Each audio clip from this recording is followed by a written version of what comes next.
शुरुआत में फिर से करिए। लास्ट क्लास में हमने क्लास 6 की डाइवर्सिटी इन लिविंग वर्ड्स पढ़ा था। आई होप कि आपने मेरा पिछला वीडियो देखा होगा, उसको एक बार मैं रिकैप करा देती हूँ। बायोडाइवर्सिटी पढ़ी, बेसिस ऑफ स्टेम हमने हर्ब्स और ट्रीज क्रीपर्स पढ़े, हमने वेनेशन पढ़े कि दो तरह के वेनेशन होते हैं, रेटिकुलेट एंड पैरेलल वेनेशन। हमने टाइप्स ऑफ रूट पढ़े कि टैप रूट और फाइब्रस रूट्स होते हैं। हमने टाइप्स ऑफ सीड्स पढ़ी कि सीड मोनोकॉट और डाइकॉट होते हैं, और इसके बेसिस पे एक समरी बताई थी कि मोनोकॉट में फाइब्रस रूट और पैरेलल वेनेशन होता है, डाइकॉट में टैप रूट रेटिकुलेट वेनेशन होता है। बच्चे अब आपका ये रिकैप हो गया, प्लीज वीडियो मेरे जरूर देखिएगा। मैंने बहुत ही चीजों को शॉर्ट में करके और उसको कॉन्सेप्ट की, अगर एक बार कॉन्सेप्ट क्लियर हो जाए तो आपको कोई चीज रोट लर्निंग की जरूरत नहीं पड़ती है। अब जो नेक्स्ट हमारा एनसीईआरटी के चैप्टर में है, सबसे पहले हैबिटेट। बच्चे रटते हैं, बेटा इसको रटने की जरूरत नहीं है। What is habitat? Living place of plants and animals, means plants और एनिमल जहां पे रहते हैं उनको उसका हैबिटेट कहते हैं। तो कोई भी प्रॉपर डेफिनेशंस आजकल नहीं पूछता, आजकल हमारे प्रैक्टिकल बेस्ड क्वेश्चन आते हैं। आप डेफिनेशन याद करोगे आपको कोई फायदा नहीं होगा, इसलिए आप प्लीज मेरी वीडियो एक बार देख करके फॉलो जरूर करिए। मैंने बहुत शॉर्ट में और एक स्टोरी बताने की कोशिश की है।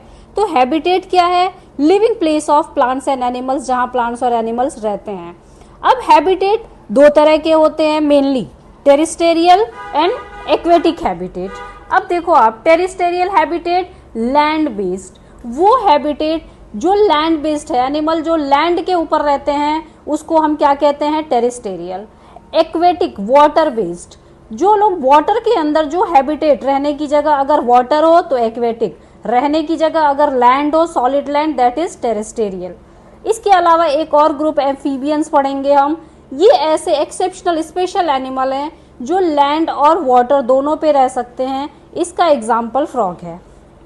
एनिमल और प्लांट जहां पे रहते हैं उनका शेप और size of plants and animal according to their habitat. Nature ने स्पीशीज को सर्वाइव करने के लिए इतनी सारी चीजें बनाई हैं कि उनका शेप और साइज कौन डिसाइड करता है कि वो किस हैबिटेट में रहते हैं, उसकी अकॉर्डिंग उनका शेप साइज उनके फीचर्स डिसाइड होते हैं। आइए अब इसको पढ़ते हैं। अब आप सोच लो, गोट वो कहाँ रहती है? लैंड पे, मतलब वो टेरिस्टेरियल हो गई। अब एक टेरिस्टेरियल एनिमल है तो उसके क्या होते हैं? उसके डिफरेंट, जैसे फॉर एग्जांपल हमने गोट लिया, उसकी 4 लेग्स होते हैं, बॉडी लार्ज होती है, उसके नोज होते हैं, उसकी आइज का स्ट्रक्चर अलग होता है, डिफरेंट। अब मैं आती हूँ एक एक्वेटिक हैबिटेट। फिश देखी होगी सबने। क्या आप गोट, जितने भी आप टेरिस्टेरियल यानी लैंड के एनिमल हैं और जो एक्वेटिक एनिमल है, में कोई भी सिमिलैरिटी आप नहीं पाएंगे, बिकॉज ऑफ, क्योंकि उनका हैबिटेट डिफरेंट है। इसका हैबिटेट लैंड है और इसका हैबिटेट क्या है? वाटर। अब वाटर में वो कैसे सरवाइव करेगी? क्योंकि वो वॉक तो कर नहीं सकती, तो उसकी बॉडी नेचर ने कैसी बनाई है? Streamline body. बेटा स्ट्रीमलाइन बॉडी कैसी होती है? आगे से और पीछे से पॉइंटेड होती है और बीच से इस तरह से थिक होती है। ये पॉइंटेड इसलिए होती है कि वाटर में स्विमिंग के लिए इसको इजी रहे। दूसरा, आपने देखा होगा लैंड के किसी एनिमल पे स्केल नहीं होते हैं, फिश के स्केल्स, छोटे छोटे ऐसे स्केल्स बने होते हैं बिल्कुल सिल्वर कलर के। वो इसलिए होते हैं कि वाटर उनके ऊपर जमा ना हो पाए। अंडरस्टैंड? अब आएंगे, अब टेरिस्टेरियल में भी ऐसा नहीं है कि जो लैंड पे रहने वाले सारे सेम हैं। टेरिस्टेरियल हैबिटेट को भी हम 3 पार्ट में डिवाइड करते हैं। एक तो हमारा प्लेन या फ्लैट लैंड हो गया, जैसे हम दिल्ली में रहते हैं, यूपी में रहते हैं, ये सब हमारे क्या है? प्लेन या फ्लैट लैंड है। दूसरा आया डेजर्ट। आपके इंडिया में हमारा राजस्थान जो है वो सबसे बड़ा डेजर्ट है। नेक्स्ट आएंगे माउंटेन रीजन, कश्मीर, लद्दाख, ये सारे। तो ये हमारे टेरिस्टेरियल में भी 3 तरह के क्लाइमेटिक कंडीशन के बेस पे या लैंड के बेसिस पे 3 तरह के हैबिटेट हो जाते हैं, प्लेन और फ्लैट लैंड, डेजर्ट। हमने क्या कहा? स्टोरी की तरह पढ़ेंगे, तो आप पीछे से एक बार रिकैप करिए। हमने क्या कहा? हैबिटेट जहां पे प्लांट और एनिमल रहते हैं। हैबिटेट 2 तरह के पढ़ लिए थे, टेरिस्टेरियल और एक्वेटिक। अब टेरिस्टेरियल में हमने कहा डेजर्ट हैबिटेट है, प्लेन लैंड है और माउंटेन। अब आते हैं डेजर्ट में रहने वाले प्लांट्स और एनिमल की वेरिएशन की बात करते हैं। डेजर्ट क्या होता है भाई? जहाँ पे स्कैरिसिटी ऑफ वाटर की बहुत ज़्यादा स्कैरिसिटी यानी कमी होती है। वहाँ का जो लैंड होता है पूरी तरह से सैंड से भरा होता है। हैबिटेट बहुत ही ड्राई हैबिटेट, सूखी हवाएं, ड्राई विंड्स चलती हैं। तो अब वहाँ प्लांट और एनिमल कैसे होंगे? हम जैसे बहुत सारे, हर कोई जाके वहाँ सरवाइव तो कर नहीं सकता है। तो उसके लिए मैंने एग्जाम्पल लिया कैक्टस। आप कैक्टस को इमेजिन करो, ये आपको पिक्चर में दिख भी रहा है कैक्टस। इसका स्टेम कैसा है? Thick and fleshy stem. इसका जो स्टेम होता है वो ऐसे पतला ना होकर के थिक और मोटा हो जाता है। वाई? बिकॉज ये ज़्यादा से ज़्यादा वाटर को कंजर्व कर सके। इसकी जो लीव्स होती हैं, आपको पिक्चर में दिख रहा होगा, ये निडल लाइक हो जाती हैं। निडल लाइक क्यों हो जाती हैं? अब आपने, जब हमने पढ़ा था कि प्लांट के जो लीफ होते हैं वो लंबे लंबे फ्लैट लीफ होंगे, उसमें बहुत सारे स्टोमेटा होंगे, और स्टोमेटा से क्या होगा? वाटर का लॉस होगा। उस वाटर के लॉस को रोकने के लिए इसकी जो लीव्स होती हैं वो ऐसे निडल लाइक हो जाती हैं। इनके जो रूट होते हैं वो बहुत ही सॉइल के इनसाइड, डीप इनसाइड चले जाते हैं। क्यों? क्योंकि पानी का जो लेवल डेजर्ट में होता है वो बहुत ही नीचे होता है। तो इस सारी, अब स्कैरिसिटी ऑफ वाटर को इन्होंने कैसे कोप किया? इन्होंने अपनी स्टेम को फ्लैशी कर लिया, इन्होंने अपनी निडल को वो कर लिया, और ड्राई हैबिटेट में रहने के लिए रूट को इनसाइड अंदर कर दिया। ये प्लांट की बात हुई। अब हम आते हैं कैमल। ये एक एनिमल है जो डेजर्ट एरिया में रहता है। आप देखो क्या दिख रहा है, कैमल में हम्प होता है। नेचर ने इसको हम्प दिया है। हम्प बेटा नॉट स्टोर वाटर। ये बहुत सारे लोगों को मिथ है कि ये स्टोर वाटर करता है, but it is not store water, it store fat. क्या यूज करता है? ये स्टोर करता है फैट को स्टोर करता है, ताकि एनिमल बहुत दिनों तक अगर उसको खाना पानी न मिले तो वहां से वो एनर्जी लेकर के, इस फैट से एनर्जी लेकर के सरवाइव करता है। तो हम्प स्टोरेज ऑफ वाटर के लिए नहीं होता है, हम्प होता है स्टोरेज ऑफ फैट के लिए। इसके पास लॉन्ग आई लैशेज होते हैं। क्या करेंगे लॉन्ग आई लैशेज? वो जो सैंड होता है जब एयर चलती है तो उसको आंखों में जाने से बचाता है। स्लिट लाइक नॉस्ट्रिल्स, इसकी नॉस्ट्रिल्स स्लिट लाइक होती है, वो भी किसी को प्रिवेंट करने के लिए होती है, ताकि जो है सैंड उसके अंदर ना जा सके। लॉन्ग लेग्स, नेचर ने इसको बहुत ही लॉन्ग लेग्स दिए हैं। अब क्या होगा, ये सैंड है, ये बहुत गर्म हो जाती है। तो आप देखो, जैसे आग आपके पास है, आप जितना आग के पास जाओगे आपको उतनी गर्मी लगेगी, जितना दूर हटते जाओगे आपको आग उतनी कम, उसकी जो हीट है वो कम आएगी। तो नेचर ने यही किया, क्या किया, उसके लेग्स को ऐसे बहुत बड़ा बड़ा सा बना दिया। अब क्या होगा, सरफेस से उसकी हाइट बहुत ज्यादा हो गई तो इसकी बॉडी को हीट कम लगेगा। ब्रॉड पैडेड फीट, इसके जो फीट हैं ये बिल्कुल ब्रॉड ऐसे पैडेड बना दिए, किस लिए कि सिंक ना हो, not sink inside the sand, sand के अंदर सिंक ना हो।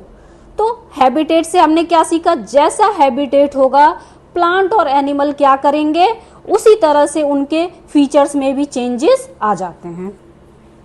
चलो अब तो हो गई बात हमारी डेजर्ट में कि डेजर्ट का कंडीशन वैसा था तो वहां प्लांट और एनिमल ने अपने आप को कैसे कोप अप किया।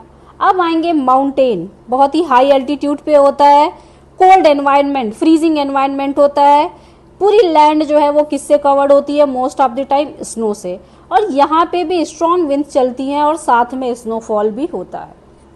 तो अब अगर हम क्या करें, अगर हमने क्या किया, एक कैक्टस के प्लांट को माउंटेन पे लगा दिया, वो तो सर्वाइव ही नहीं कर पाएगा भाई। क्यों नहीं कर पाएगा, क्या क्या देखो, अब इसमें हम यहाँ पे पढ़ेंगे माउंटेन पे पाया जाने वाला फेमस ट्री देवदार ट्री। क्या स्ट्रक्चर होते हैं, ड्वार्फ और growth, stunted growth. Stunted growth का मतलब है कि ये बहुत छोटा, हाइट कम रहेगी इसकी। दूसरा कॉनिकल शेप, कॉनिकल शेप से क्या फायदा होगा बच्चे, देखो ये ऐसे कोन शेप होगा, कोन शेप होगा तो जितनी भी स्नो होगी यहाँ से ये स्नो आएगी और स्नो यहाँ से नीचे फिसलते हुए चली, अगर ये फ्लैट होता तो स्नो आएगी और यहाँ रुक जाएगी, लेकिन कोन है तो स्नो यहाँ से आएगी और सारी यहाँ से फिसलते हुए नीचे चली जाएगी, जिस वजह से इसको हार्म नहीं करेगा। इसकी भी लीव्स कैसी होती हैं, निडल लाइक ऐसे ऐसे हो जाती हैं, जिससे कि कम से कम इनके ऊपर स्नो जमा हो सके। पोलर बियर, सबने सुना होगा हमारे यहाँ देखने को नहीं मिलता है, क्योंकि वो इस तरह के लैंड पे सरवाइव नहीं कर सकता। उसके फीचर्स ऐसे होते हैं कि वो वहीं सरवाइव कर सकता है। थिक फर और हेयर, उसकी जो स्किन होती है बहुत ही थिक होती है और उसकी बॉडी पे बहुत ज़्यादा हेयर होते हैं। हेयर क्या करते हैं, एयर को ट्रैप कर लेते हैं और हीट से, उसको कोल्ड से बहुत ज़्यादा बचाते हैं। स्किन डार्क कलर की, आपने पढ़ा होगा फिजिक्स में, डार्क कलर क्या करता है, हमें डार्क कलर की वजह से हमें हीट प्रोड्यूस करता है, जो भी सनलाइट होती है उसको अट्रैक्ट करने में हेल्प करता है। इसके भी लार्ज एंड फ्लैट पाव्स होते हैं, जिसकी वजह से वो क्या कर सकता है, ईजिली स्नो के ऊपर वॉक कर सकता है। तो एक ही एनवायरनमेंट पे, एक ही अर्थ पे हम रह रहे हैं, लेकिन क्या है, different different climate, different different होने की वजह से variation in plants and animals दोनों हो रहे हैं। चलिए अब सबसे इंपॉर्टेंट, अब जो आपने पढ़ा, अब आपको एक और डेफिनेशन है जिसको बहुत सारे बच्चे रटते होंगे। मैंने फिर कहा, अगर आपने रटा तो आप अब सीबीएसई की गाइडलाइंस जो है प्रैक्टिकल एप्लीकेशन बेस्ड क्वेश्चन की, वो पूरा नहीं कर पाएंगे। क्या हमने पढ़ा कि हर एनिमल जो डेजर्ट में रह रहे हैं उनके पास भी कुछ स्पेशल फीचर्स हैं जिससे वो कोप अप कर रहे हैं, उस एनवायरनमेंट में अपने आप को सर्वाइव करा रहे हैं। जो माउंटेन पे हैं वो भी अपने आप को सर्वाइव करा रहे हैं। तो उसी को हम क्या बोलते हैं, एडेप्टेशन। यूनिक फिजिकल फीचर्स और behaviour that allow organism to live successfully on its habitat.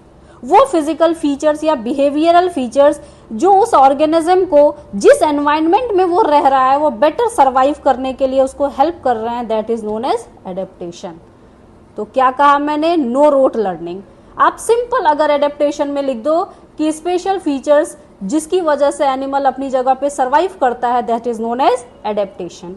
अब इसमें मैंने बात की फिजिकल एडेप्टेशन और बिहेवियरल एडेप्टेशन। तो फिजिकल एडेप्टेशंस क्या होता है बेटा, फिजिकल एडेप्टेशंस का मतलब उसकी बॉडी स्ट्रक्चर में जो चेंजेस आ, जैसे अभी हमने कैमल की बात की, यहाँ पे मैं दो तरह के कैमल दिखा रही हूँ, camel in hot desert and camel in cold desert. Hot desert Rajasthan में जो कैमल पाया जाता है उसका स्ट्रक्चर अलग होता है, उसके लेग्स बहुत ही लॉन्ग होते हैं। ये मैंने अभी एक्सप्लेन किया कि इसके लेग लॉन्ग्स होते हैं ताकि ये हीट से, सैंड की हीट से बच सके। इसके पास एक हम्प होता है, करेक्ट। लेकिन जो कैमल कोल्ड डेजर्ट में पाया जाता है उसके जो लेग होते हैं बहुत ही शॉर्ट होते हैं, क्योंकि अगर लॉन्ग लेग होंगे तो वो स्नो पे चल नहीं पाएगा। इसके पास एक हम्प होता है, इसके पास दो हम्प होते हैं। What is the need of two hump, इसको केवल एनर्जी की जरूरत होती है अपने आप को सर्वाइव। इनको एनर्जी प्लस हीट दोनों की जरूरत होती है, एनर्जी प्लस हीट। तो ये जो दो हम्प हैं ये एनर्जी प्लस हीट इसको दोनों प्रोवाइड करते हैं। तो ये क्या हुआ, इनके फिजिकल फीचर्स में चेंज आ गए, ये जिस हैबिटेट में रहते थे, this is known as adaptation. में रहेंगे तो एक्वेटिक, अब जमीन पे, माउंटेन पे हैं, डेजर्ट पे हैं, उसकी वजह से स्पेशल फीचर्स आए। जो स्पेशल फीचर्स आए उसको हमने क्या बोला, एडेप्टेशन। चेंज होने की वजह से, उनके हैबिटेट चेंज होने की वजह से, एक बहुत ही अच्छा, आपके बुक में भी बहुत अच्छा सा ट्री बना हुआ है, बहुत अच्छा सा लास्ट पेज पे बना हुआ है, रोडोडेंड्रॉन। यही एक ही प्लांट है जो दो जगह पे मिलता है, नीलगिरी फॉरेस्ट में भी मिलता है और सिक्किम के माउंटेन पे भी मिलता है। जो नीलगिरी फॉरेस्ट पे मिलता है वो हाइट में शॉर्ट होता है, उसकी लीव्स बहुत स्मॉल होती हैं ताकि वो हैवी विंड से अपने आप को सर्वाइव कर सके, और इसका कलर ब्राइट कलर का होता है क्योंकि ये फॉरेस्ट में है। सिक्किम माउंटेन, क्योंकि ये हाई ऑल्टीट्यूड पे है, बहुत ही टॉलर होता है हाइट्स में, इसके लीफ के ऊपर वैक्सी और हेरी कोटिंग आ जाती है जिससे कि ये वाटर लॉस को या जो भी स्नो है उससे बच सके, और इसका कलर कैसा होता है, डार्क कलर। तो नो रोट लर्निंग, आप चीजों को केवल एक बार पढ़िए, मेमोराइज करिए, टीचर आपको सिखा सकता है। कैसे सिखाएगा, अब मैंने क्या किया, आपकी पूरी बुक को एक छोटे से पेज में समराइज किया, ज्यादा से ज्यादा 4 से 5 पेज में। अगर आप एक बार ये वीडियो देख के 2 बार देखोगे आपको चीजें रिकॉल होंगी, और जब रिकॉल होंगी तो आपको किसी को भी रोट लर्निंग करने की जरूरत नहीं पड़ेगी। Thank you and subscribe for me. Thank you.